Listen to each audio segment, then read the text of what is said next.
天陷入一個混亂之中，而家佢哋仲喺度狂喺度玩，好似玩上癮喎。頭先佢哋兩個撞埋一齊喐唔到，而家終於解決咗個問題。但係私家車正在倒後，都係追唔到呢個鹿仔。佢決定使用暴力。哦，唔玩啦。我第二家。改用細車追捕鹿先生，慘咯！決定唔騎。做咩唔摸鞋啊？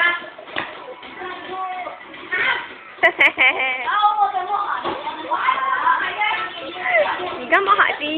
喺呢個換鞋嘅時間，佢哋搶鹿，發生搶鹿事件，黃喜信就唔啱。哦，黃尾又大發雷霆。哦！算啦。發嬲的人。哦，驚咗。而家宣佈咗去村民之家打麻雀嘅時候，個個就着返對鞋，而我當然就係收拾爛攤子。馬上知道。關電視。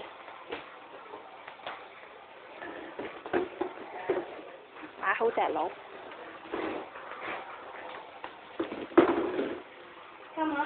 擺好架車啊！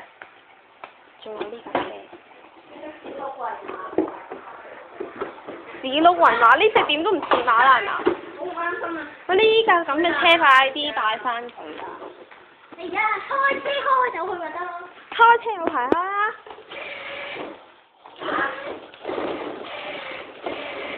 睇你點行！哇！我要牛奶妹糖。我要食呢種㗎，好粒㗎，係粒的㗎。哈！好啦，嘛冇呢個。喺我食完開咗一旁之際，架車已經泊咗喺呢度，準備泊完。吹控者係黃喜粒先生。拍完啦，出發得未啊？搞掂。而家兩隻嘢已經跑咗去村之家，唔知有冇開呢？哦，冇開嘅，睇到係冇開嘅。喂，車死我咩？冇啊。哦。又行翻去，皮騰騰都係要踩單車。唔好無聊啦〜